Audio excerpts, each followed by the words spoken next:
Bad Sound, oso gazte ezautu genuen, eta gero gazte ere bai ezautu genitun beraiek, eta bueno, asko, ni personalki asko markatu nagoen. Rage Against the Machinen aurrenekoa, Rage Against the Machine. Hoi da, borobila benetan. Kantu hola importante bat, Peter Toshen Bush Doctor.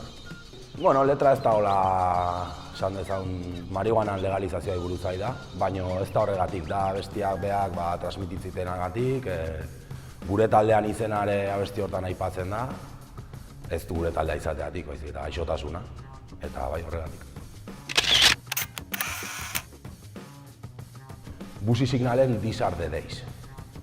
Bueno, hitz egiten du bere inguruko errealitateai buruz eta idazterako orduan inspiratzen duten gauzei buruz eta bai, oso letra potentea iruditzen. Hauek dira, olakoak dira gaur egungo egunak, da esan nahi duna gutxi gora bera, eta ero esaldi batzuk ditu esanez, gauza hauek dira ni idaztera bultzatzen nauenak eta hola, baina bueno, realitate gordina eta gogorra bai. Azken aldin, Jon Basaguren. Bueno, alba da vinilon, baina edozein formatotan.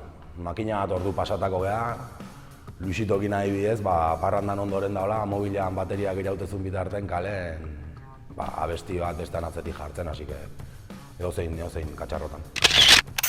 Arrasateko gaztetxea. Gaur egun erretzea usteuen edozein.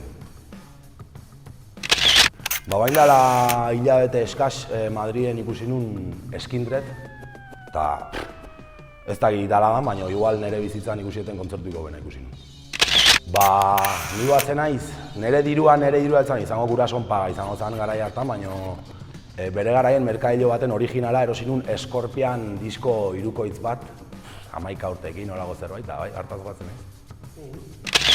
Gaur bertan, NY-zen azkena. Ez nik erosi eskatu indiate, oparitxo bat indiate, baina bai, hori da izan da azkena, NY.